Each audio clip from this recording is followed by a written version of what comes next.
everyone, my name is Fatin Syafiqah binti Azizan. Objective of study: to study the concept of organizational culture. Second, to define and comprehend the principles of quality culture. Next, to understand the contrast between quality culture and traditional culture. To explain strategies to sustain a quality culture in the organization. Last, to comprehend the best practice of the work culture in the modern organization. Okay, we move into the introduction.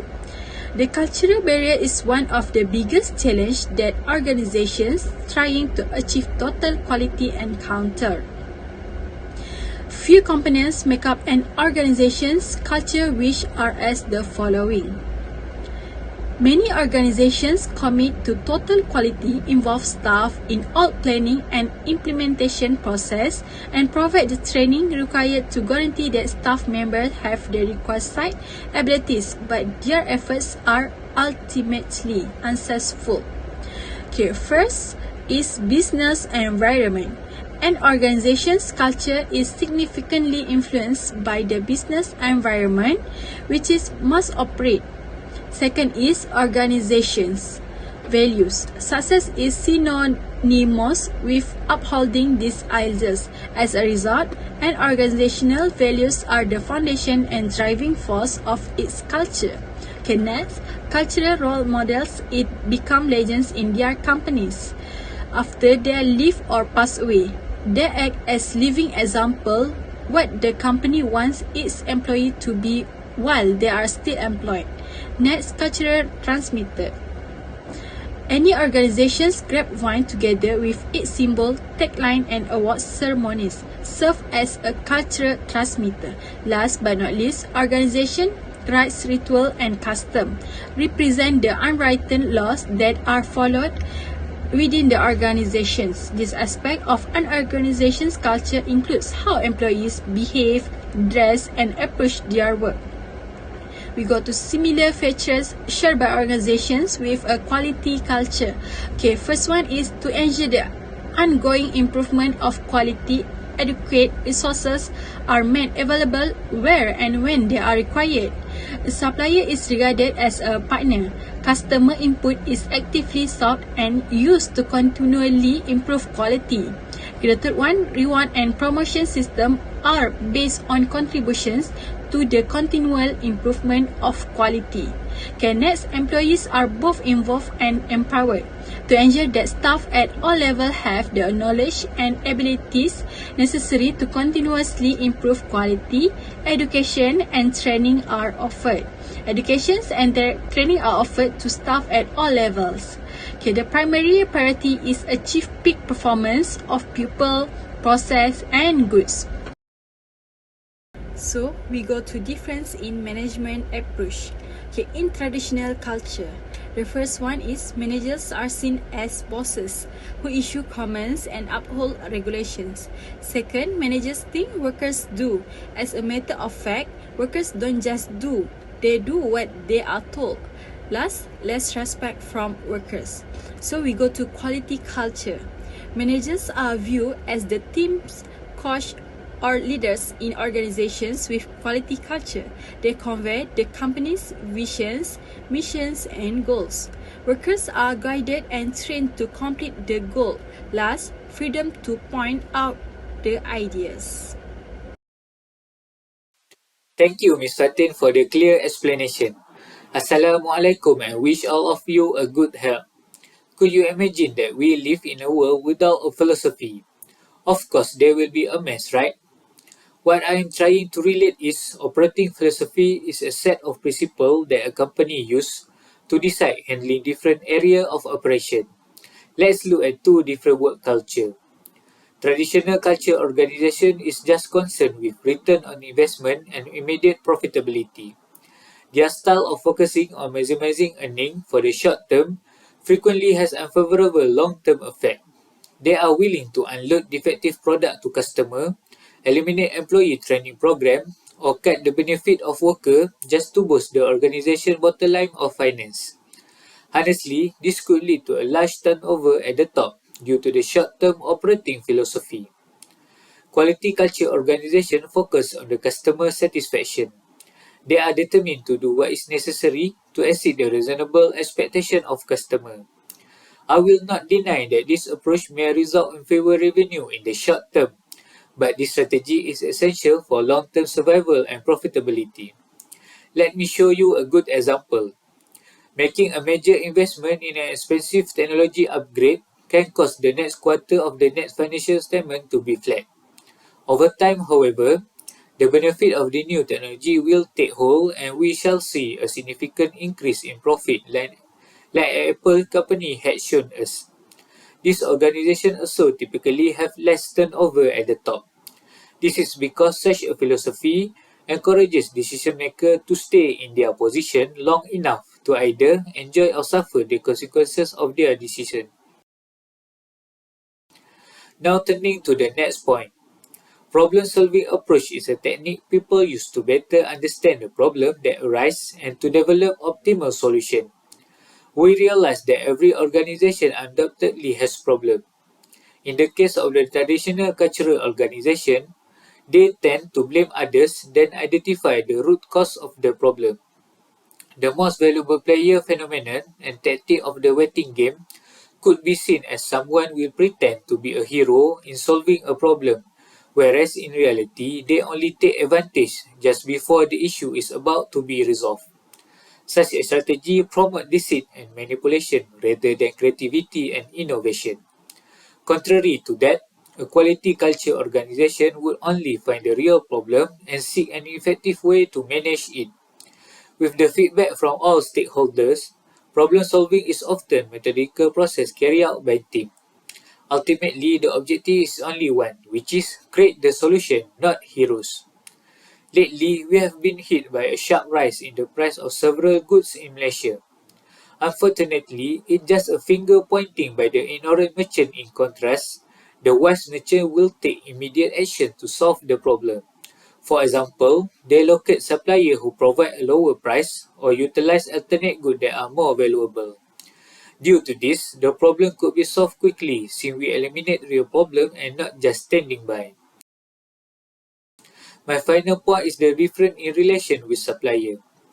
This means a business relationship between the customer and the supplier in terms of product quality, services, deliveries, and etc. Traditional cultural organizations maintain a distance from their supplier and frequently have unpleasant relationship with them. Even as the suicide strategy to the supplier, the maximum possible pressure is applied just to gain benefit from lower price and speed up delivery. An honorable thing that we could learn in a quality culture organization is suppliers are being treated as partners. Organization and supplier collaborate for the benefit of both parties. They will learn from every single aspect to improve the relationship and each other's performance. Let me illustrate this by an automobile production. Honda Company and Michelin, a well-known tire manufacturer, have been working together for a long time ago. For the sake of shared interests, they respect and tolerate one another. So, as we can see today, with the assistance of numerous suppliers such as Michelin, Honda has been acknowledged as the best-selling imported automobile sale in Malaysia. Hence, having a healthy customer-supplier relationship is imperative for any business. I like to close my presentation by leaving you with this option. Do you prefer practicing traditional or quality culture in your respective organization? Okay, without further ado, let us resume this presentation with my next team member. Please welcome Miss Nurhidayah. Thank you. Hi, Assalamualaikum and a very good day to our beloved lecturer, Madam AZNITA, and fellow friends. I would like to continue our presentation with our second discussion on the main topic, quality culture in the organization. Let's move to the second subtopic, strategies to maintain quality culture at the workplace. Point number 1. Establish a system that promotes quality culture. Creating a quality culture within an organization is a great way to enhance any business. Quality culture helps to make employees feel happier in their work and to feel more like an integral part of the company. But to maintain the quality culture, the company must have the necessary systems and structures to support quality improvement. There are several tools that can be used to analyze data, such as QMS, stand for Quality Management System, 5 Whys, Plan, Do, Check, Act, Fishbone Analysis, 8D, that will definitely help in solving the root problem, not just a symptom. Let's take one example that happened in Malaysia's construction right now. Several research and analysis acknowledge that the problems associated with poor construction quality are a big issue that need immediate and positive resolution. Inadequate information, poor communication, a poor craftsmanship, and lack of site monitoring will be continued to be an issue unless culture patterns and the reasons behind them are understood, appreciated, and considered. Total Quality Management (TQM) is increasingly being implemented by construction organizations as a strategy for resolving quality issues in the industry and meeting client expectations on a continual basis. Point number 2. Exercising leadership. A committed leadership team can help to foster a quality culture. When a company leader is engaged, supportive, and dedicated to their employees, these characteristics are passed down and emulated by their employees. Proactive leadership is frequently cited as the most effective method of establishing a long-term quality culture. A good leader will clearly articulate a company's vision. They will seek to empower their workers through incentivization and people development. One example for nowadays issue is religious discrimination at workplace. We used to hear about an employers refusing to accommodate prayers breaks for their Muslim employees. Actually, a good leader is responsible to protect employees from discrimination, both intentional and unintentional. Point number 3. Recognize employee achievement and contributions. Recognition helps employees see their company values them and their contributions to the success of their team and the company overall. Employee reward and recognition has been proven to improve organizational values, enhance team efforts, increase customer satisfaction, and motivate certain behaviors amongst members of staff, which contribute to a quality culture within the organization. There is one article found related to the topic. Why are government workers harder to motivate? We already know that Malaysian government agencies struggle to provide performance incentives such as large pay raises and bonuses, as well as perks such as pension options, fitness center club memberships, and car services. With few options for rewarding a recognizing performance, government top management must focus on agency mission and impact while also providing non-monetary recognition. This includes implementing workplace flexibility practices and offering non-monetary recognition, which can sometimes be as simple as saying thank you and praising good performance. Thank you, Hidayah, for a very great explanation. Hello, Madam Yus and fellow classmates. Now we continue to seek end user feedback. A great way to enhance quality culture while ensuring the product meets quality standards is by soliciting end user feedback. This feedback is invaluable to the process and can help to catch design flaws that even the most outstanding engineers may have missed. While most companies seek this feedback well into the later stages of the project life cycle, there are potential benefits to be gained if done properly in earlier stages. Obtaining customer input on a company's product or service is an essential component of any quality development process. Detecting defects in a design or execution issues before they become worse is extremely helpful. User input reveals areas for improvement and provide insight into features of the product that may have gone missing previously. In addition, end users are more actively involved because they are assisting in achieving the highest possible quality level. Its fundamental purpose is to assess and organization's efficacy, develop new ideas and concepts, and push employees to produce more practical work, all of which will lead to a better quality culture within an organization. For instance, the chicken rice shops, restaurants, and Berhad distribute its product by using direct channels. This distribution describes a situation in which the restaurants sell the product directly to customer without the help of intermediaries. As a result, the company may easily obtain direct feedback from customer because they have established an appropriate website channel for this purpose. Customer orientation is an essential element of the marketing concept that the chicken rice shop company has paid attention to, especially to gain long-term profits from the customer and to exceed the customer expectation. So in conclusion, to conclude our presentation, there is no arguing that an organization's work culture has a significant impact on whether it succeeds or fails. History reveals that many firms have failed as a result of lack adherence to the quality culture. We should know the concept of organizational culture first before we can understand the principle of quality culture. We like to highlight that quality culture is an organizational value system that results in an environment that is conducive to the establishments and continual improvement of quality.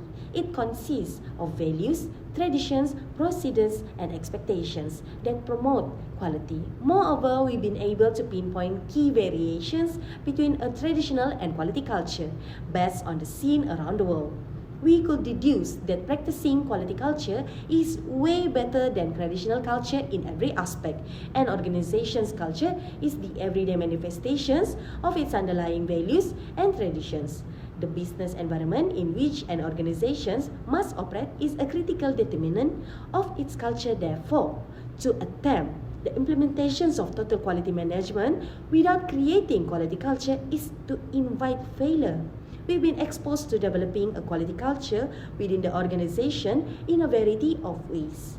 However, still the crucial part is how we could sustain that culture in our organizations. The global economy will remain competitive as the year passes, and a major deciding factor for the customer will be the product's quality. Besides that, we understand that every employee from the lowest level of management to the top is accountable for upholding a culture of quality at work.